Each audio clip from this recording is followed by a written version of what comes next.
नमस्कार, मैं रवीश कुमार। डेटा तो किसी का भी नहीं है, मजदूर का, ना मीडिया का, ना डॉक्टरों का, ना पुलिस का। कोविड की लड़ाई का वो डेटा है जिसके सहारे सब कुछ गुलाबी गुलाबी दिखाना होता है। बीजू जनता दल के सांसद भर्तृहरि महताब ने एक प्रश्न किया कि तालाबंदी के दौरान अपने घर जा रहे कितने मजदूरों की दुर्घटना में मौत हुई या वे घायल हुए। अपने लिखित जवाब में श्रम मंत्रालय ने कहा कि तालाबंदी के बाद से करीब 1,04,00,000 मजदूरों को पलायन करना पड़ा। एक ऐसा फैसला जिसने एक झटके में 1 करोड़ मजदूरों को बेघर और पैदल कर दिया। सिर्फ मजदूर नहीं थे वो, उनके साथ बच्चे थे, बुजुर्ग थे, तपती धूप में सैकड़ों किलोमीटर की पैदल यात्रा थी। लेकिन श्रम मंत्रालय यह तो बताता है कि 1 करोड़ मजदूरों ने पलायन किया, यह नहीं बताता है कि उस दौरान सड़क दुर्घटना में कितने मजदूरों की मौत हुई, कितने घायल हुए। मंत्रालय ने संसद में कहा है कि इन सब का कोई हिसाब किताब नहीं है। हर बात का डेटा रखने और प्रचार करने वाली सरकार के पास दुर्घटना में मरने वाले मजदूरों का डेटा नहीं है। थोड़ा अजीब लगता है। अगर श्रम मंत्रालय सिर्फ एक फोन उठाता, रेल मंत्रालय या रेल मंत्री को फोन कर देता, सिर्फ इंटरनेट पर सर्च कर लेता, तो पता चल जाता कि मई के पहले सप्ताह में महाराष्ट्र के औरंगाबाद में 16 मजदूर पैदल चलते चलते थक गए और पटरी पर सो गए। एक मालगाड़ी उनके ऊपर से गुजर गई, मर गए। 20 से 30 साल के ये मजदूर मध्य प्रदेश के उमरिया और शहडोल के रहने वाले थे।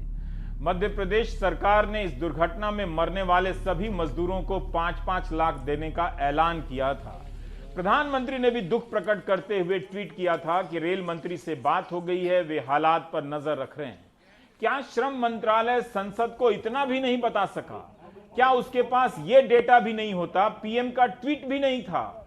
देश का नौजवान चलते चलते थककर पटरियों पर लेट गया, मालगाड़ी आई और मर गया। अफसोस कि श्रम मंत्रालय का एक डेटा भी दर्ज नहीं कर सका श्रम मंत्रालय। सोचिए, इन मजदूरों की मौत हुई तब भोपाल से आदिवासी कल्याण मंत्री मीना सिंह राज्य के विमान से औरंगाबाद गई थी। जब सरकार के डेटा में मरने वाले मजदूर ही नहीं हैं, तो इस विमान यात्रा का खर्चा किस खाते में दर्ज हुआ होगा? सड़क दुर्घटनाओं पर काम करने वाली संस्था सिर्फ 31 मई तक के आंकड़े से बताती है कि 198 मजदूरों की सड़क दुर्घटना में मौत हुई थी। यह जानकारी भी 2 जून को समाचार एजेंसी रॉयटर की एनी बनर्जी ने छापी थी, सेव लाइफ फाउंडेशन को कोट करते हुए कि 25 से 31 मई के बीच 198 मजदूर मरे थे। एक दिन में 33 मजदूरों की सड़क दुर्घटना में मौत हो रही थी। उस दौरान सरकार कहती है डेटा नहीं है। इसमें से ज़्यादातर खबरें जो हैं ये हमें मीडिया के सूत्रों से मिली। उसके बाद हमने लोकल एम्बुलेंस अथॉरिटीज़ या पुलिस अथॉरिटीज़ को फ़ोन करके उसको वेरीफाई करा। जहाँ पर डुप्लीकेशन था, जैसे कि एक खबर मीडिया में 3-4 बार आ चुकी है, उसको हमने डुप्लीकेट करा और ये फिर हमने उसको डिस्टिल करके 198 का जो फाइनल फिगर है उस पर हम पहुँचे। सबसे ज़्यादा मौतें कौन से राज्य में हुई हैं, अगर आप बता पाएँ? देखिए, सबसे ज़्यादा जो मौतें हुई हैं वो अगर आप देखेंगे बड़े शहरों से जब लोग अपने स्टेट्स की तरफ बढ़ रहे थे, जैसे कि यूपी है, बिहार है, वेस्ट बंगाल है, तो ये उस माइग्रेशन के दौरान हुई है। तो महाराष्ट्र से निकलते वक्त, दिल्ली से निकलते वक्त, पंजाब से निकलते वक्त, इन कुछ स्टेट्स में जो है वो हमने देखा है कि ज़्यादा अधिक मौतें हुई हैं सड़क दुर्घटना। यानी जब आप पता कर सकते हैं पुलिस अथॉरिटीज़ से या फिर डिस्ट्रिक्ट अथॉरिटीज़ से, तो सरकार के पास भी डेटा होता होगा। सारे जितना भी रिस्पेक्टिव ज़िले हैं, मान लीजिए किसी की डेथ नोएडा में होती है तो नोएडा अथॉरिटी के पास वो डेटा होगा, या अलीगढ़ में हो तो डेटा होगा आपको। जी बिल्कुल। जो भारत सरकार जो है वो 2 जगहों से अपना जो सड़क दुर्घटनाओं का डेटा जो है वो कलेक्ट करती है। एक है नेशनल क्राइम रिकॉर्ड ब्यूरो के ज़रिए जो स्टेट्स से जो डेटा आता है, ये FIR के ज़रिए होता है, और दूसरा ministry of road transport and highways भी अपनी एक रिपोर्ट निकालती है जिसमें कि वो लोग अपना डेटा कलेक्शन करते हैं स्टेट्स ट्रांसपोर्ट डिपार्टमेंट्स के थ्रू। तो ये 2 सोर्सेज हैं जिससे कि आप डेटा निकाल सकते हैं। तीसरा जो सोर्स है वो है हेल्थ सिस्टम। अगर आप अस्पतालों से मांगेंगे ये डेटा तो अस्पताल आपको ये डेटा रिपोर्ट कर सकते हैं, लेकिन ज़रूरत यह है कि एक सिस्टम ये इस्टेब्लिश करने की ज़रूरत है कि जिससे पता लगाया जा सके कि इस पीरियड में कितनी सड़क दुर्घटना में मौतें हुई हैं और वो किस प्रकार के लोगों की हुई है और किन सर्कमस्टेंसेस में हुई है। आज आलोक पांडे फिर से एक ऐसे परिवार के पास गए, लखनऊ में। 8 मई को कृष्णा साहू और प्रमिला साहू साइकिल से ही छत्तीसगढ़ की तरफ निकल पड़े थे। सड़क दुर्घटना में दोनों की मौत हो गई। इनके बच्चे चांदनी और निखिल लखनऊ में ही चाचा के पास रहते हैं। आलोक पांडे उनके घर गए हैं ताकि हमारे श्रम मंत्री संतोष गंगवार और उनके अधिकारियों को डेटा मिल जाए। राम कुमार जी, ये बताइए कि मैंने देखा कि बच्ची और बच्चे को आपने पाला है, आप लोगों के लिए पिछले 3-4 महीने कितनी मुश्किल रहे हैं? अरे मुश्किल तो रहा साहब बहुत। हाँ, काम आपको मिलता रहा कि बीच में रुका ये है, कभी काम मिलता था कभी नहीं मिलता था। हाँ। लॉकडाउन के मारे जो है काम कोई जरूरी नहीं था कि आज काम मिल जाए तो आज काम कर लिए, जब मिल जाए तो काम कर लेते थे। बिल्कुल। बस उसके बाद जो है कभी मिलता तो कभी नहीं मिलता था काम। तो कैसे कटे आपके दिन? मैंने आप बच्ची को कोचिंग भी करा रहे हैं तो बहुत हाँ, अच्छी बात बस है। वही अपना जो 2 पैसा 1 पैसा अपने पास रहता है उसी में अपना घर गुजारा करते हैं। जी। और हम चाह रहे हैं कि कम से कम बच्चा भाई नहीं रहा तो कम से कम बच्चा को परवरिश भी करें और बच्चे को पढ़ाने लिखाना सिखाएं। इसलिए जो है अपना मजदूरी कर रहे हैं, उसी में अपना गुजारा भी कर रहे हैं और बच्चे को भी अपना पढ़ाने का और आपके कोशिश खुद के भी तो 2 बच्चे हैं। खुद के मेरा 3 बच्चा है, एक बच्चा मेरा गांव में है अच्छा। और 2 बच्चा मेरा यहाँ है। तो 3 बच्चे आपके और इन दोनों का भी आप ही ध्यान हाँ, हम ही ध्यान रख रहे हैं और रखेंगे। बिल्कुल। तो ये बताइए राम कुमार जी कि कल सरकार से ये पूछा गया संसद में, जहाँ मोदी जी और सारे MP MLA MP बैठते हैं, हाँ जी, वहाँ पूछा गया कि भाई आपके पास कोई आंकड़ा है कि कितने लोग मरे हाँ जी। लॉकडाउन के टाइम, भाई जाते वक्त कहीं या मजदूर लोग? तो सरकार ने कहा कि हमारे पास कोई ऐसा आंकड़ा नहीं है कि कितने लोग मरे हैं, तो मुआवजे की तो बात ही नहीं होती है। हाँ, हाँ। क्या आपको लगता है कि सरकार ने जिस तरह से हैंडल किया सब कुछ को, ठीक था या कोई और अपेक्षा थी आपकी? नहीं, वो तो हमको उससे कोई वो नहीं अभी मिला है। हाँ, और कुछ सरकार से आप चाहते हो? सरकार से यही है साहब, अब बच्चों के लिए अपना जो भी अपना अगर मदद करना चाहे, वैसे तो अपने यहाँ का सरकार जो है अपने छत्तीसगढ़ का हाँ। माननीय भूपेश बघेल जी हैं, वो घोषणा किया है, लेकिन वो घोषणा अभी हम लोग को मिला नहीं है। मिला नहीं है। हाँ जी। जी जी, तो यही उम्मीद है कि कुछ आगे मिल जाए हाँ, जिससे आप ये है सरकार से अगर मिल जाए तो हम बच्चों को भविष्य बन जाएगा। 2 पैसा 1 पैसा जो भी रहेगा तो उन्हीं के काम आएगा। हम नहीं चाहते हैं कि उसमें से हमको वो मिले, हम ये चाहते हैं कि बच्चा का परवरिश बढ़िया हो जाए, बढ़िया जो है पढ़ाई लिखाई करे और अपना जिंदगी बढ़िया जिए। यही नहीं, कोविड की लड़ाई की शुरुआत में हेल्थ वर्कर को कोरोना वॉरियर कहा गया था, योद्धा। डॉक्टरों का भी कोई डेटा और डिटेल नहीं है। आप गार्डियन अखबार की साइट पर जाएं तो वहां अमेरिका में कोविड से मरने वाले डॉक्टरों और हेल्थ वर्कर की तस्वीरें, उनके करियर, उनके शौक, उनके जुनून के बारे में सारी जानकारी मिलेगी। जबकि कोविड से मरने वाले कोरोना योद्धा को शहीद कहा गया भारत में। इनके लिए बीमा की राशि का ऐलान हुआ, मगर इनके योगदान को किसी काबिल नहीं समझा गया कि इस तरह संकलित किया जाए। 2 सितंबर को जब हमने कोविड से मरने वाले डॉक्टरों पर एक प्राइम टाइम किया था, इसके लिए हमने IMA इंडियन मेडिकल एसोसिएशन से संपर्क किया तो मुश्किल से 10 डॉक्टरों की तस्वीरें भी नहीं मिली जिनकी कोविड से मौत हुई थी। IMA कोविड का बेहद संक्षिप्त डेटा रखता है। IMA के डेटा के अनुसार 15 सितंबर तक भारत में 379 डॉक्टरों की मौत हुई है। सितंबर की शुरुआत से अब तक 50 से भी ज्यादा डॉक्टरों की मौत हो चुकी है। सोचिए, कोरोना से 2228 डॉक्टर संक्रमित हुए हैं। कोरोना के कारण 379 डॉक्टर मर गए। हर दिन इस महामारी से औसतन 1 डॉक्टर की मौत हो रही है। कहीं कोई डेटा नहीं है। हम कोविड से लड़ रहे हैं। इस लड़ाई के नाम पर तालाबंदी में सबको झोंक दिया गया। करोड़ों लोग बेरोजगार हो गए और इस लड़ाई का यह आलम है कि सामान्य जानकारी तक नहीं है। यही नहीं, इस लड़ाई में पत्रकारों को भी मौत हुई है। क्या सूचना एवं प्रसारण मंत्री के पास कोई डेटा है? अगर सांसद सवाल पूछ देंगे तो क्या जवाब दिया जाएगा? 10 सितंबर की यह खबर है। सितंबर महीने में असम में 2 पत्रकारों की कोविड से मौत हो गई। 66 साल के असीम दत्ता और 35 साल के धनेश्वर राभा की कोविड से मौत हुई। इस खबर के अनुसार जर्नलिस्ट फोरम असम ने राज्य सरकार से मांग की है कि मृतक परिवारों को आर्थिक सहायता दी जाए। असम सरकार ने डॉक्टरों के साथ साथ पत्रकारों को भी 50 लाख का बीमा देने का फैसला किया है जो ड्यूटी के दौरान कोविड से मरे हैं। 9 सितंबर आउटलुक की खबर देखिए। हिमाचल प्रदेश में कोरोना से 30 साल के एक पत्रकार की मौत हो गई। हमने कई अखबारों में ढूंढा मगर पत्रकार का नाम तक पता नहीं चला। ऊना जिले में काम करते थे, यही सूचना है। किस संस्थान के लिए काम करते थे, फ्रीलांस काम करते थे, छापने वाले ने इस सूचना को बिल्कुल जरूरी नहीं समझा। 1 सितंबर को इंडिया टुडे ग्रुप के पत्रकार नीलांशु शुक्ला की मौत कोविड से हो जाती है। नीलांशु पर न्यूयॉर्क टाइम्स में विस्तार से रिपोर्ट छपी है।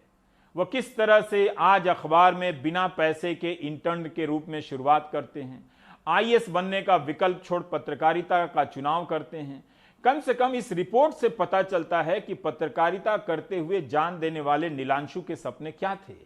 उसके परिवार से बातचीत है इसमें। नीलांशु ने दिल्ली से लौटते मजदूरों के साथ यात्राएं कर कवर किया था। दिसंबर में उसकी शादी होने वाली थी। 3 सितंबर इंडियन एक्सप्रेस की खबर है, पुणे के पत्रकार पांडुरंग रायकर की कोविड से मौत हो गई। अस्पताल पर भर्ती करने में देरी और इलाज में लापरवाही का आरोप लगा। उप मुख्यमंत्री अजित पवार ने जांच के आदेश दिए। रायकर टीवी 9 चैनल के लिए काम करते थे। कोरोना के दौर में बातें आर्थिक विकल्पों की होनी चाहिए थी, मगर ये बातें ना हो इसलिए टीवी के स्क्रीन को रौंद दिया गया। दूसरी बातचीत कोविड को लेकर होनी चाहिए थी। सारी बातचीत मेटा डेटा को लेकर हो रही है, बिग डेटा, जिससे लगे कि महामारी तो सामान्य है, जब गंभीर हो जाए तो किसी देश से तुलना करके छोटा कर दीजिए। सब कुछ नियंत्रण में है, ये बताने की कोशिश होती है। लेकिन इस लड़ाई में पत्रकारों की मौत हो रही है और हेडलाइन की जगह फुटलाइन यानी फुटनोट्स में उन्हें दर्ज किया जा रहा है, या वहां भी नहीं। 24 अगस्त ट्रिब्यून की खबर है, पटियाला में काम करने वाले 28 साल के फोटो पत्रकार जयदीप की कोविड-19 से मौत हो गई। पंजाब के मुख्यमंत्री कैप्टन अमरिंदर सिंह ने जयदीप के निधन पर शोक जताया और उन्होंने कोविड से मरने वाले पत्रकारों के लिए 10 लाख रुपए की सहायता राशि देने का ऐलान किया है। 11 जुलाई की खबर है, ओडिशा की गंजाम जिले के पत्रकार प्रियदर्शी पटनायक की कोविड-19 से मौत हो गई। वे क्षेत्रीय अखबार समाज में काम करते थे, 42 साल के थे। अगले दिन 12 जुलाई को 75 वर्ष के पत्रकार KCH रत्नम का कोविड से निधन हो गया। ओडिशा के गजपति जिले में एक तेलुगु अखबार के लिए काम करने वाले रत्नम भुवनेश्वर के कोविड अस्पताल में भर्ती थे। इसके अगले दिन 13 जुलाई को गंजाम में 63 साल के पत्रकार सीमांचल पंडा का कोविड से निधन हो गया। वे एक साप्ताहिक ओडिया पत्रिका में काम करते थे। लोकल अखबारों में छपा है कि 5 दिन पहले उनके बेटे का कोविड से निधन हुआ था। एक ही दर्शक है, 1000 माध्यम हो गए हैं और सूचनाओं का अथाह प्रवाह है। सब कुछ तेज गति से गुजर रहा है, क्या देखें क्या नहीं देखें। लेकिन इस दौर को जब आने वाले समय के लिए ठीक से संजो कर रखना था। इसके अनुभव जिंदगी के नए इतिहास लिखेंगे कि भारत का समाज टीवी स्क्रीन के सामने गुलछर्रे उड़ा रहा था।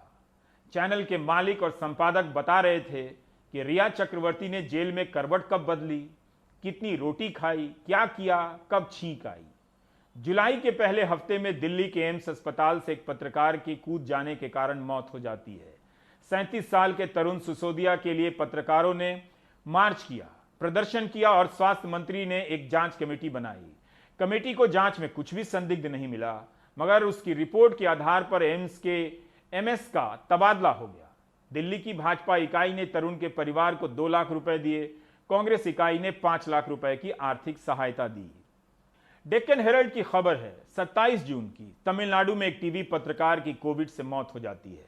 41 साल के ई वेलुमुरुगन कोविड से मरने वाले तमिलनाडु के पहले पत्रकार थे। राज्य के मुख्यमंत्री ने वेलुमुरुगन के परिवार को 5 लाख रुपए की आर्थिक सहायता दी। 3 अन्य मंत्रियों ने भी अपनी तरफ से 50-50 हजार रुपए देने का ऐलान किया। 7 जून को हैदराबाद के पत्रकार मनोज की कोविड से मौत हो गई। वे TV5 के लिए काम करते थे। मनोज 33 साल के थे। चैनल के संपादक का बयान छपा है कि 2 महीने से मनोज TV5 के लिए काम नहीं कर रहे थे, मगर चैनल की तरफ से मदद की जाएगी। अंतिम जानकारी हमारे पास नहीं है। जिस वक्त मनोज की मौत हुई उनकी पत्नी गर्भवती थी। कुछ दिन पहले मनोज की बहन भी गुजर गई थी, तो उसके बच्चे का पालन पोषण भी मनोज के जिम्मे था। 8 जून को तेलंगाना में एक और पत्रकार की मौत हो जाती है, नाम नहीं मिला। 11 सितंबर की खबर है कि हिंदुस्तान टाइम्स की है ये। नागपुर में मीडिया से जुड़े 3 लोगों की मौत कोविड से हुई है। वहां पर 50 पत्रकार संक्रमित हैं। इनमें से 25 बड़े समाचार पत्रों से हैं। इस रिपोर्ट में ना तो अखबार का नाम दिया है, ना मरने वाले पत्रकार का नाम, मगर खबर मरने वाले 3 पत्रकारों पर लिखी गई है। लिखा है कि मरने वाला एक पत्रकार मराठी अखबार से जुड़ा था, 2 अन्य न्यूज एजेंसी के लिए काम करते थे। महाराष्ट्र में अभी तक कोविड-19 से 24 पत्रकारों की मौत हो चुकी है। पत्रकार मांग कर रहे हैं कि सरकार कोरोना योद्धाओं को आर्थिक मदद करे। महाराष्ट्र में अब तक कोरोना के चलते 24 पत्रकारों की मौत हो चुकी है, जिसमें कुछ पत्रकार टीवी मीडिया से हैं, कोई वेब मीडिया से है तो कोई प्रिंट मीडिया से। कोविड-19 जैसी आपदा में भी पत्रकार ऑन ड्यूटी है, क्योंकि उसे अपनी जॉब जाने का खतरा सता रहा है। महाराष्ट्र के स्वास्थ्य मंत्री राजेश टोपे ने 3 महीने पहले महाराष्ट्र में घोषणा की थी कि किसी भी पत्रकार की अगर कोविड-19 के चलते मौत होती है तो उसके परिवार को 50 लाख रुपए की राशि राज्य सरकार देगी। लेकिन इस घोषणा को लेकर अब तक कोई भी जीआर उन्होंने नहीं निकाला है और पत्रकारों को मेडिकल इंश्योरेंस भी राज्य सरकार नहीं दे रही है। तो जाहिर सी बात है, राज्य सरकार पत्रकारों के प्रति गंभीर नहीं है। ये सारी जानकारी हमने अखबारों में छपी रिपोर्ट के आधार पर जुटाई है। जाहिर है पूरी नहीं होगी। कर्नाटक से हमारे सहयोगी निहाल किदवई ने बताया है कि राज्य में 15 पत्रकारों की कोविड-19 से मौत हुई है। राज्य के मुख्यमंत्री येदियुरप्पा ने मृतक परिवारों को 5 लाख रुपए देने का ऐलान किया है। इनमें से 8 परिवारों को पैसे दे दिए गए हैं, बाकी की प्रक्रियाएं भी चल रही हैं। बेंगलुरु में 18 जून को विजय कर्नाटका में काम करने वाले वरिष्ठ पत्रकार गौरीपुरा चंदू का दिल का दौरा पड़ने से निधन हो गया। बाद में टेस्ट से पता चला कि वे पॉजिटिव थे। 16 अगस्त को आउटलुक में पीटीआई के हवाले से खबर छपी है कि बेंगलुरु में वरिष्ठ पत्रकार सोमशेखर यदवत्ती का कोविड के कारण निधन हो गया। 49 वर्ष के सोमशेखर संयुक्त कर्नाटका के चीफ रिपोर्टर थे। 15 में से अब तक 8 पत्रकार के परिवार वालों को सरकार की तरफ से 5 लाख का मुआवजे का भुगतान किया गया है। बाकी के लिए भी सरकार ने मुआवजा देने की बात कही है, लेकिन हमने सरकार से मांग की है कि पत्रकारों की मौत कोरोना वायरस की वजह से हो तो उसको कम से कम 30 लाख का मुआवजा दिया जाए, क्योंकि केंद्र सरकार ने हम लोगों को भी कोरोना वॉरियर्स की श्रेणी में रखा है। इसलिए हमने सीएम से 30 लाख के मुआवजे की अपील की है। कोरोना वॉरियर्स अंतೇಳಿ सेंट्रल गवर्नमेंट डिक्लेयर ಮಾಡಿರೋದ್ರಿಂದ सोचिए, पत्रकार मर रहे हैं, उन्हीं की खबर नाम और संस्थान के साथ नहीं है। सूचना की पवित्रता के लिए जीने वाले पत्रकार जब मर जाते हैं, वो खुद ही सूचना के लिए अपवित्र हो जाते हैं। यह भारत के मीडिया का हाल है। अब जो संस्थान पत्रकारों को निकाल रहे हैं, वो कभी अपनी तरफ से सूचना नहीं देते हैं। निकालने के बाद सूचनाएं लाने वाला वही पत्रकार उसके लिए अपवित्र हो जाता है।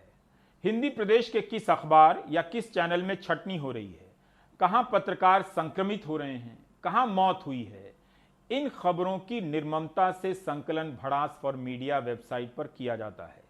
तालाबंदी के दौरान बड़ी संख्या में पत्रकारों की नौकरी चली गई। उनकी भी चली गई जो भजन करते थे प्रभु की, और उनकी भी चली गई जो भजन नहीं करते थे प्रभु की। स्ट्रिंगर की कमाई बंद हो गई।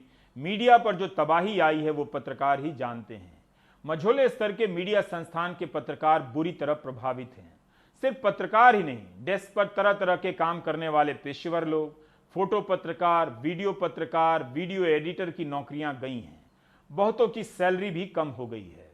हम ये देख रहे हैं कि जो तमाम बड़े संस्थान हैं जो हमेशा फायदे में रहे और आज भी फायदे में हैं, वो भी कोरोना की आड़ लेके अपने तमाम जो है सप्लीमेंट बंद कर रहे हैं, अपने एडिशन बंद कर रहे हैं और बड़े पैमाने पर पत्रकारों की छटनी कर रहे हैं। नंदन का उदाहरण हमारे सामने है, कादम्बिनी का हमारे सामने उदाहरण है। ऐसे में मैं मोदी सरकार से यह अपील करना चाहता हूं कि उन्होंने एक आर्थिक पैकेज की घोषणा की है तमाम लोगों के लिए, देश के तमाम मजदूरों के लिए और लोगों के लिए। ऐसे में पत्रकारों के लिए भी आर्थिक पैकेज की घोषणा करें, एक विशेष फंड बनाएं, जैसे ऐसे संकट के समय में उन पत्रकारों की मदद की जा सके। मैं प्रेस काउंसिल से और श्रम मंत्रालय से भारत सरकार के उनसे भी आग्रह करूंगा कि वो जो है ऐसे तमाम संस्थान जो छटनी कर रहे हैं उनके खिलाफ सख्त से सख्त कार्रवाई करें और इसको संज्ञान में लें। असम में कोविड-19 से आर्थिक सुरक्षा दी गई है। पत्रकारों को भी 50 लाख का बीमा है। ऐसी स्पष्ट नीति बाकी राज्यों में भी होनी चाहिए। बनारस के पत्रकार के लिए एड़ी चोटी एक करने पर 5 लाख की आर्थिक मदद मिलती है। ओडिशा में 15 लाख रुपए दिए जा रहे हैं, तमिलनाडु में 5 लाख। पूरे देश में एक नियम बनना चाहिए था। इन सब में जो फ्रीलांस हैं उनकी हालत भी खराब है। फ्रीलांस पत्रकारों की चुनौतियां तो दर्ज ही नहीं होती हैं। मध्य प्रदेश के पत्रकार हरीश गुप्ता की कोविड-19 से मौत हो गई। 65 साल के थे, स्थानीय प्रेस क्लब के सदस्य भी थे, फ्रीलांस पत्रकारिता कर रहे थे। आज के टाइम में जो मेन स्ट्रीम मीडिया का रेवेन्यू मॉडल ये है कि जो स्टेट ब्यूरोज होते थे, जो अलग अलग स्टेट के छोटे छोटे इलाकों से खबरें बटोर कर नेशनल ब्यूरो तक पहुंचाते थे, वो बंद हो गए हैं और उसकी जगह सारी खबरें लोकल जर्नलिस्ट, जिन्हें स्ट्रिंगर के नाम से भी न्यूज़ ऑर्गेनाइजेशंस में जाना जाता है, उनसे मंगाई जाती है। ये लोकल जर्नलिस्ट को ना तनख्वाह मिलती है, ना पीएफ मिलता है, ना ग्रेचुटी मिलती है, ना किसी तरह की इंश्योरेंस या सिक्योरिटी, या ना ही कोई इंस्टीट्यूशनल बैकिंग मिलती है न्यूज़ ऑर्गेनाइजेशन से। तो पहले एक ज़माना होता था जब कॉन्ट्रैक्ट पे जर्नलिस्ट को रखा जाता था 11 महीने, 1 साल, 3 साल, मगर अब वो भी बात खत्म हो गई है। तो इंडियन मीडिया में सिर्फ एक गिग इकोनॉमी काम करती है कि यानी आपको पर आर्टिकल, पर स्टोरी, पर बाइट पैसे मिलेंगे। जो फ्रीलांसर्स हैं वो बहुत ही पिछड़े इलाकों से खबरें लाते हैं। कई बार उनके पास क्योंकि इंस्टीट्यूशनल बैकिंग नहीं है, रिसोर्सेज नहीं है, कोविड के वक्त में उनके लिए और भी ज़्यादा मुश्किलें हो गई हैं, क्योंकि बहुत बार वो लोग लोकल ट्रांसपोर्ट लेकर, बस लेकर, ट्रेन लेकर एक शहर से दूसरे शहर जाकर खबर लेकर आते थे, या एक कस्बे से दूसरी कस्बा जाके खबर लेकर आते थे। मगर कोविड के दौरान क्योंकि मोबिलिटी पर रिस्ट्रिक्शन हो गया है, जब तक आपके पास खुद की एक गाड़ी ना हो, आप टैक्सी ना अफोर्ड कर पाएँ, तो आप एक जगह से दूसरी जगह नहीं जा पा रहे हैं। तो उस तरह की news gathering resources in local journalist के पास नहीं है, इस वजह से वो खबर नहीं ला पा रहे हैं। इसकी वजह से हमने बहुत जगह पे देखा है, जैसे झारखंड और छत्तीसगढ़ में ऐसी खबरें आ रही हैं कि जो लोकल फ्रीलांसर्स, लोकल जर्नलिस्ट हैं, उनके खाने के लाले पड़ गए। उन्होंने अनोनिमसली बहुत सारे एनजीओ से रिक्वेस्ट करी है कि उनको राशन प्रोवाइड किया जाए। तो इस तरीके की स्थिति आ गई है। बहुत जगह पे आप देखेंगे कोविड के दौरान कम से कम 1000 जर्नलिस्ट को नौकरी पे निकाला गया है, बहुत जगह पे कट्स हुई हैं, फ्रीलांसिंग बजट एकदम ख़त्म हो गया है, यानी कि अगर आप वो मेहनत करके रिपोर्ट लेकर भी आए तो आपको पैसे नहीं मिलेंगे। तो इस स्थिति में इस पे ध्यान देना इसलिए बहुत ज़्यादा ज़रूरी है क्योंकि जो भी आप मीडिया में खबरें देख रहे हैं वो जो छोटे छोटे जगहों से आ रही हैं, छोटे छोटे जो चीज़ें होती हैं वो लोकल जर्नलिस्ट से आती हैं, और अगर इनके लिए कुछ नहीं किया गया तो बहुत ही जल्दी हमारी मेन स्ट्रीम मीडिया, जो एनीवे बहुत ही अर्बन और शहरी इलाकों पे ध्यान देती है, वो एकदम ही मेट्रो मीडिया बन जाएगी और बाकी जगहों में क्या हो रहा है उसकी कोई खबर नहीं आएगी।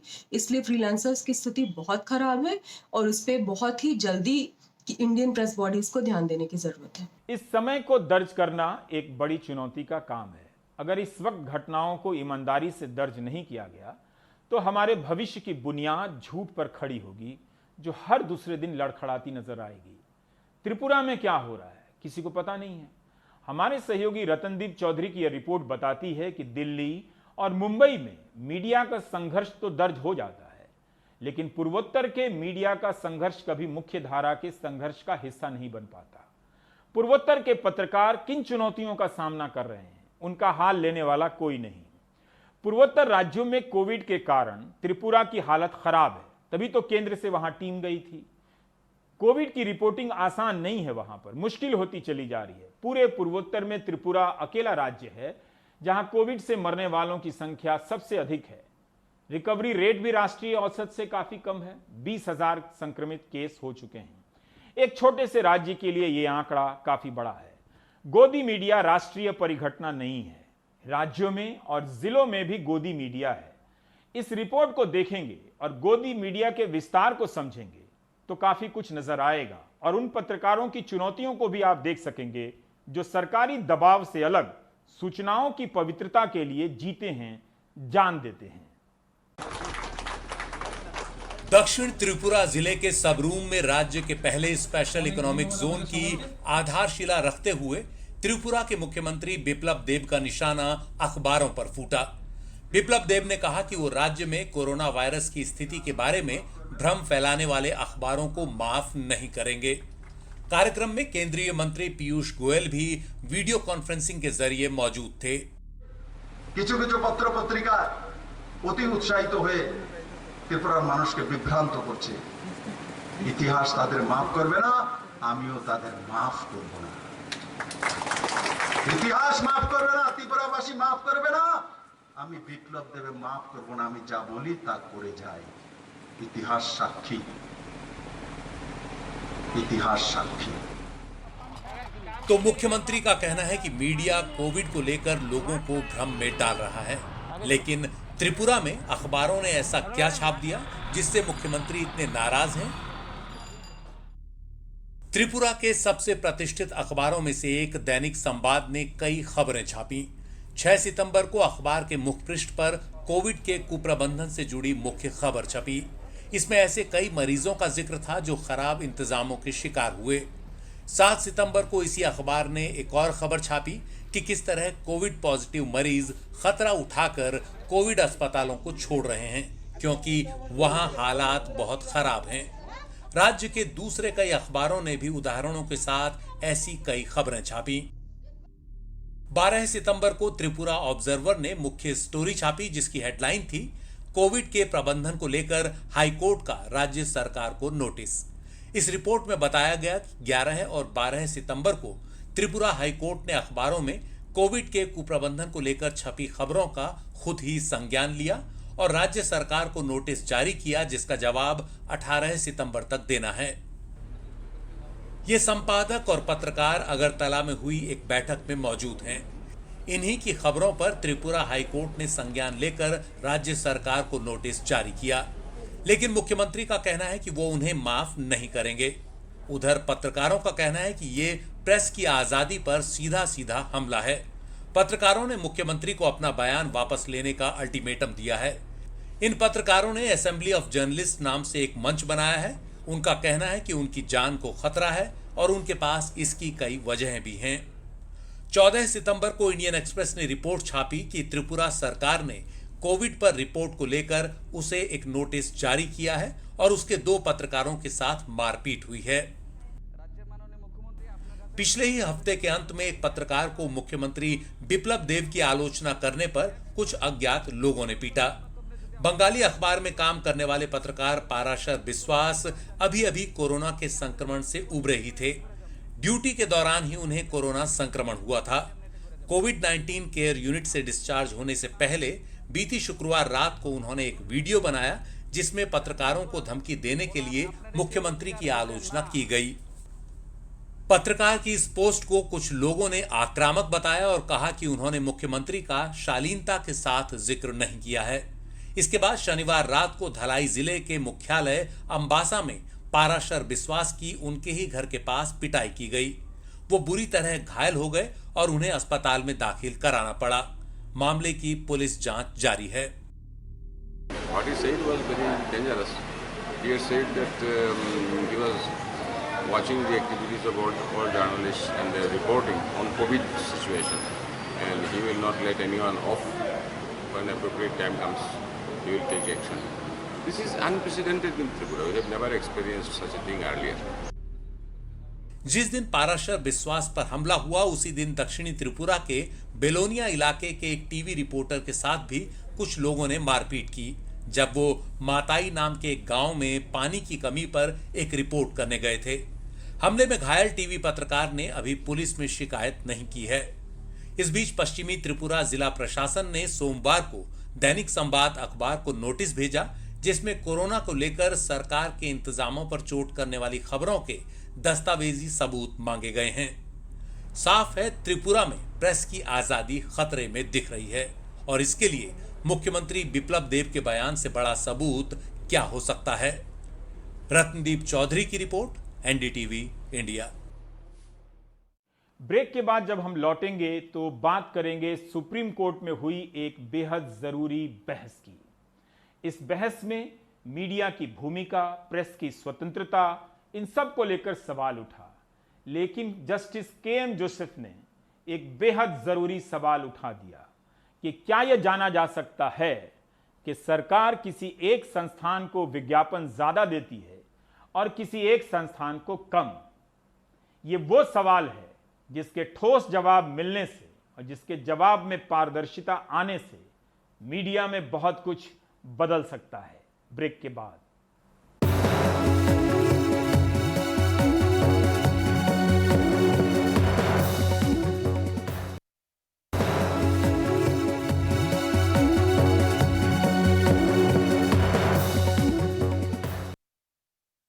सुप्रीम कोर्ट में आज मीडिया, प्रेस की स्वतंत्रता, कंटेंट और मीडिया का मालिक कौन हो, राजस्व का मॉडल क्या हो, इन सब को लेकर एक बहस के दौरान कई गंभीर सवाल उठे। पिछले दिनों सुदर्शन टीवी एक कार्यक्रम करने वाला था। कार्यक्रम के प्रोमो में बताया गया कि यूपीएससी के नतीजे में कोई जिहाद हो गया है, जामिया के छात्र ज्यादा सफल हो गए हैं।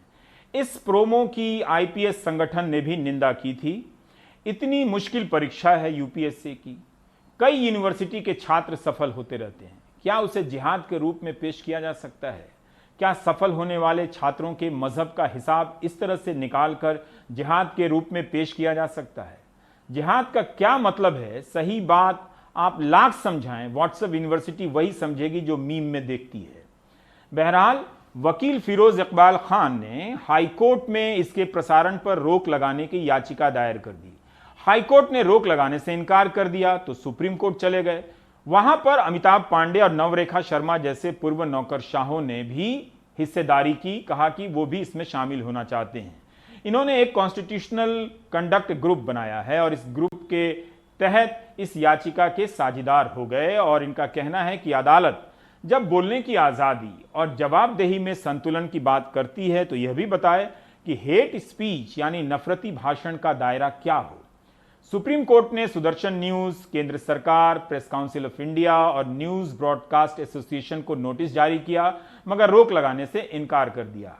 आज यानी 15 सितंबर को जस्टिस डीवाई चंद्रचूड़ और जस्टिस केएम जोसेफ की बेंच में सुनवाई हो रही थी। सुदर्शन टीवी के कार्यक्रम में यूपीएससी में कथित तौर पर मुस्लिमों की घुसपैठ की साजिश पर प्रसारण को लेकर चिंता जताई गई। जस्टिस केएम जोसेफ ने कहा कि कई बार पैनलिस्टों को बोलने की इजाजत नहीं दी जाती है और ज्यादातर समय एंकर बोलते रहते हैं और बाकी लोगों को म्यूट भी कर दिया जाता है। मीडिया की स्वतंत्रता नागरिकों की ओर से है। जस्टिस चंद्रचूड़ ने कहा कि इलेक्ट्रॉनिक मीडिया की शक्ति बहुत बड़ी है। इलेक्ट्रॉनिक मीडिया विशेष समुदायों या समूहों को लक्षित करके केंद्र बिंदु बन सकता है, प्रतिष्ठा को नुकसान पहुंचाया जा सकता है और छवि धूमिल की जा सकती है। इसे कैसे नियंत्रित करें? क्या राज्य ऐसा नहीं कर सकते? क्या ऐसे मानक नहीं होने चाहिए जिन्हें मीडिया स्वयं लागू करे और जो अनुच्छेद 19(1)(a) यानी बोलने की आजादी को बरकरार रखे?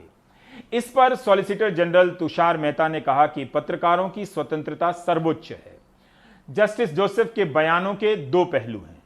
प्रेस को नियंत्रित करना किसी भी लोकतंत्र के लिए विनाशकारी होगा।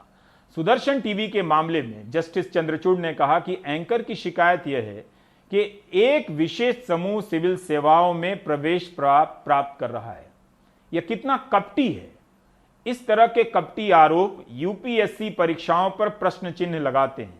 यूपीएससी पर बिना किसी तथ्यात्मक आधार के ऐसे आरोप लगाए जा रहे हैं। इसकी अनुमति कैसे दी जा सकती है? क्या मुक्त समाज में ऐसे कार्यक्रमों की अनुमति दी जा सकती है? ये सवाल कर रहे हैं जज महोदय। जस्टिस चंद्रचूड़ ने कहा कि याचिका में दिशा निर्देश मांगे गए हैं कि मीडिया को कुछ मुद्दों की रिपोर्टिंग कैसे करनी चाहिए। हम ये नहीं कह रहे कि राज्य ऐसे किसी भी दिशा निर्देश को लागू करेंगे, क्योंकि यह अनुच्छेद 19(1) के लिए एक विषय होगा। जस्टिस केएम जोसेफ ने कहा कि हमें विजुअल मीडिया के स्वामित्व को देखने की जरूरत है। कंपनी का संपूर्ण शेयर होल्डिंग पैटर्न सार्वजनिक रूप से वेबसाइट पर होना चाहिए। उस कंपनी के राजस्व मॉडल को यह जांचने के लिए भी रखा जाना चाहिए कि क्या सरकार एक में अधिक विज्ञापन डाल रही है और दूसरे में कम डाल रही है।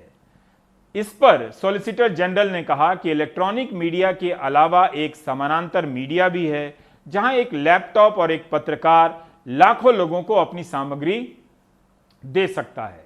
इस पर जस्टिस चंद्रचूड़ ने कहा कि हम आज सोशल मीडिया पर नहीं बात कर रहे हैं।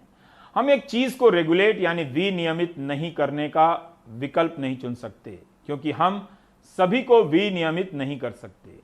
इस पर सॉलिसिटर जनरल ने कहा कि मैं इलेक्ट्रॉनिक मीडिया और प्रिंट मीडिया के बारे में बात कर रहा हूं, सोशल मीडिया के बारे में नहीं।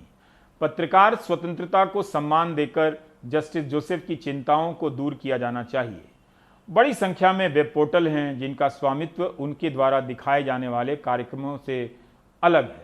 जस्टिस जोसेफ ने कहा कि जब हम पत्रकारिता की आज़ादी की बात करते हैं तो यह निरपेक्ष नहीं है, वह अन्य नागरिकों की तरह है, स्वतंत्रता साझा करता है। अमेरिका में पत्रकारों की तरह कोई अलग स्वतंत्रता नहीं है। हमें ऐसे पत्रकारों की ज़रूरत है जो अपनी बहसों में निष्पक्ष हों। जस्टिस चंद्रचूड़ ने कहा कि जब पत्रकार काम करते हैं तो उन्हें निष्पक्ष टिप्पणी करने के लिए सही काम करने की आवश्यकता होती है। आपराधिक मामले देखें, मीडिया अक्सर जांच के केवल एक हिस्से पर केंद्रित रहता है।